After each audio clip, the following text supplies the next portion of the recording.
नमस्कार दोस्तों, स्वागत है आपका हमारे YouTube चैनल में। आज की इस वीडियो में हम हरतालिका तीज की कथा के बारे में जानेंगे। हरतालिका तीज हर साल भाद्रपद माह में शुक्ल पक्ष की तृतीया तिथि को यह पर्व मनाया जाता है।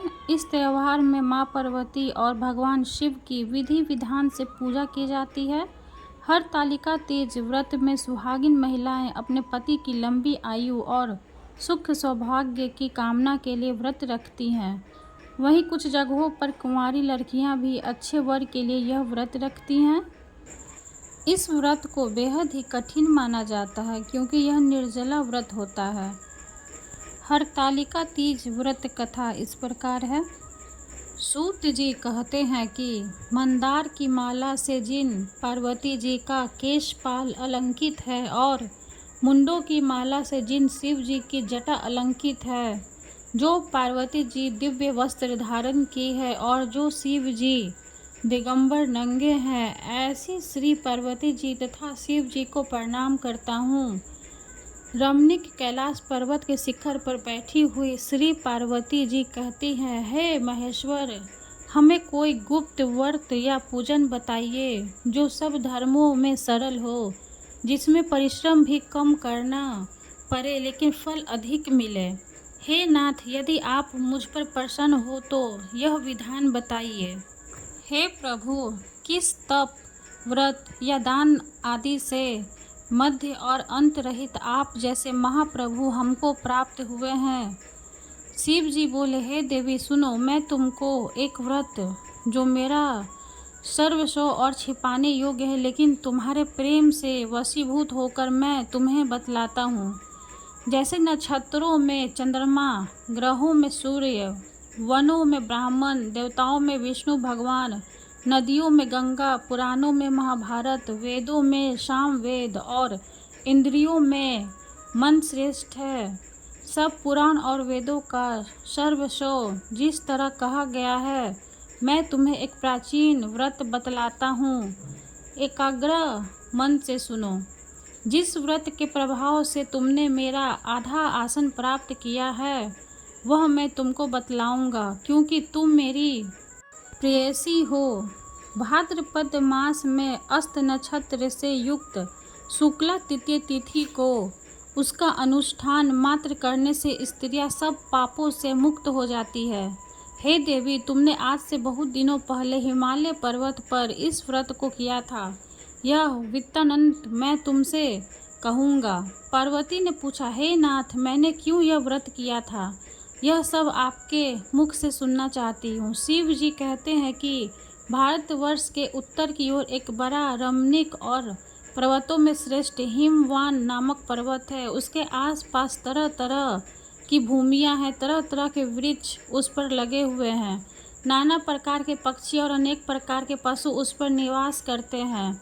वहाँ पहुंचकर गंधर्वों के साथ बहुत से देवता, श्रीचरण, पक्षीगण सर्वदा प्रसन्न मन से विचरते हैं। वहाँ पहुंचकर गंधर्व गाते हैं, अप्सराएं नाचती हैं।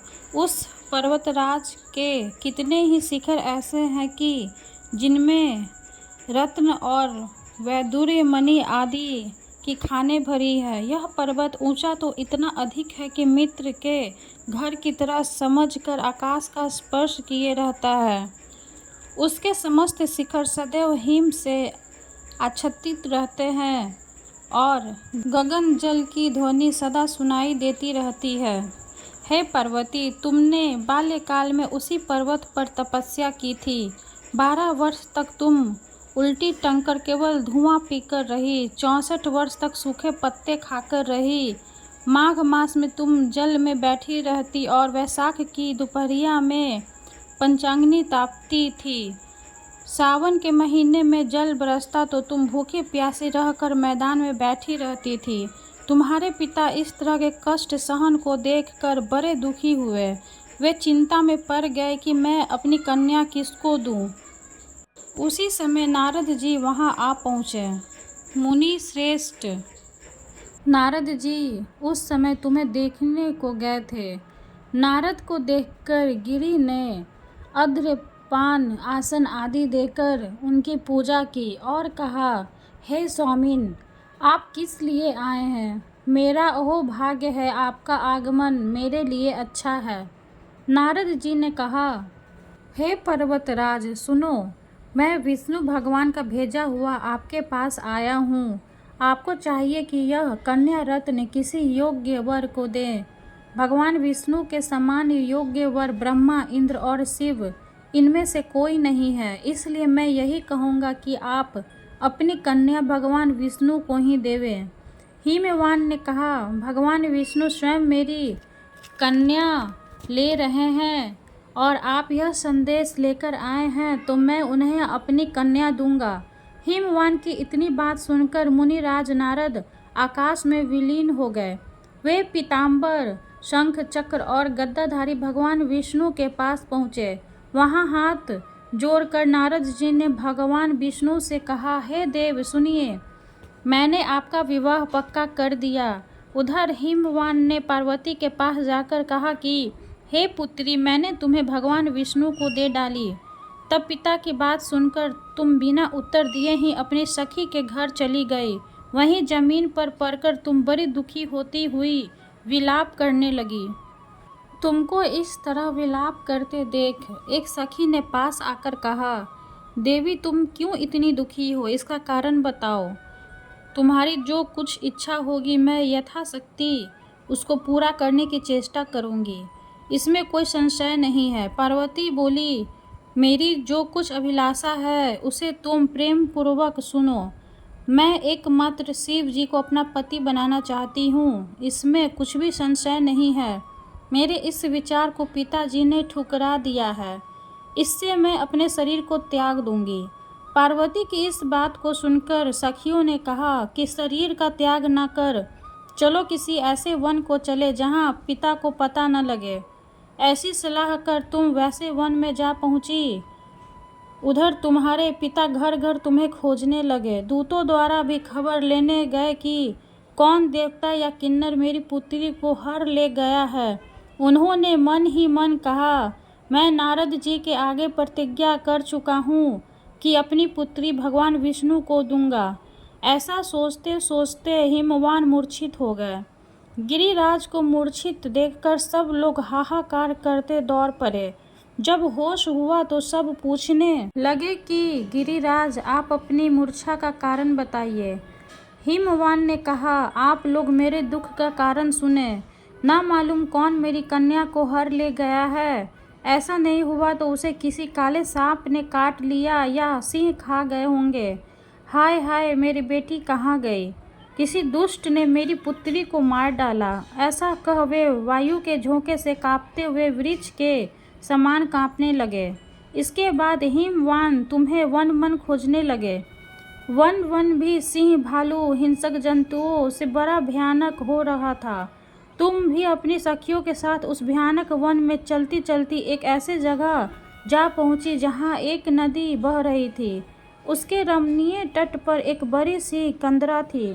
तुमने उसी कंदरा में आश्रम बना लिया और मेरी एक बालुकामयी प्रतिमा बनाकर अपनी सखियों के साथ निराहार रहकर मेरी आराधना करने लगी।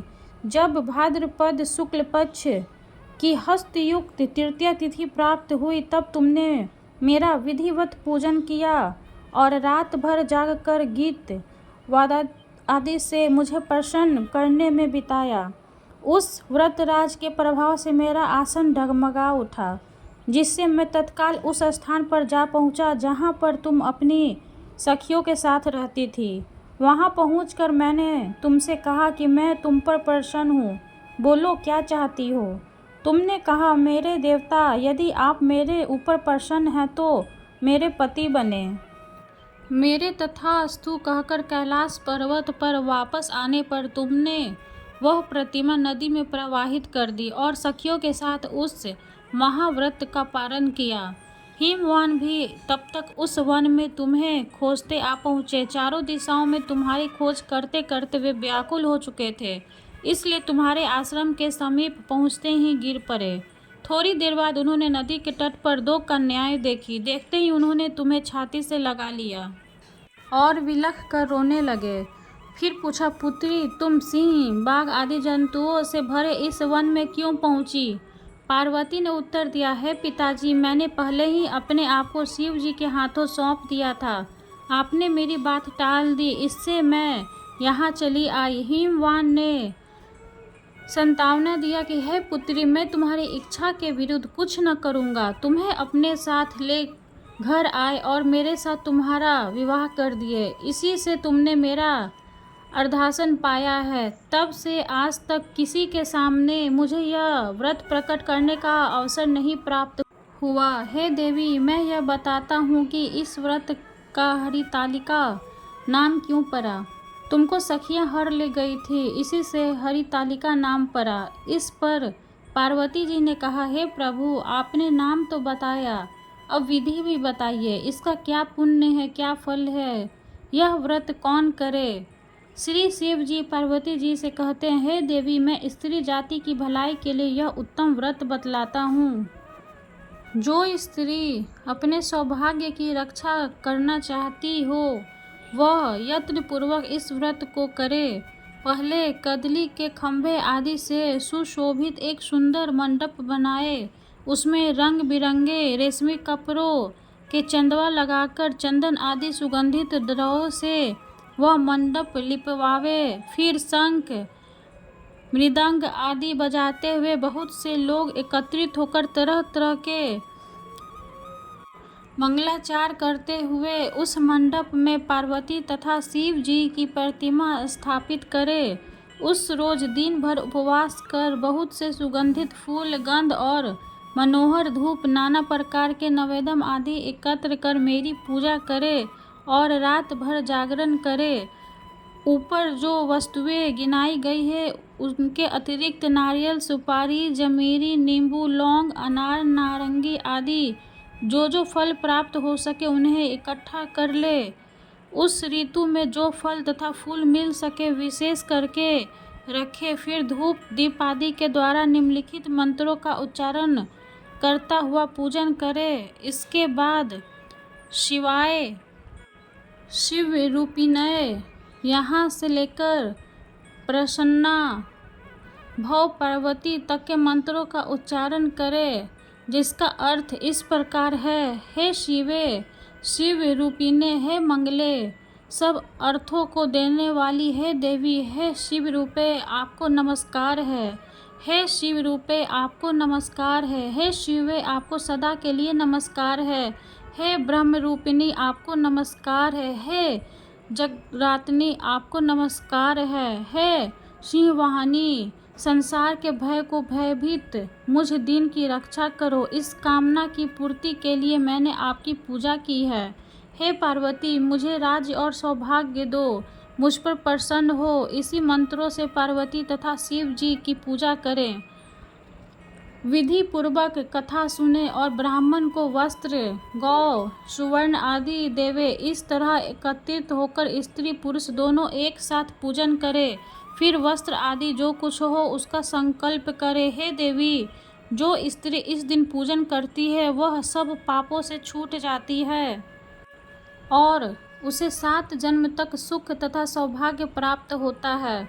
जो स्त्री तृतीया तिथि को व्रत न कर अन्न भक्षण करती है तो वह 7 जन्म तक विधवा रहती है और उसको बार बार विधवा होना पड़ता है। वह सदा दरिद्री, पुत्र शोक से शोकाकुल स्वभाव की लड़ाकिन, सदा दुख भोगने वाली होती है और उपवास न करने वाली स्त्री अंत में घोर नरक में जाती है।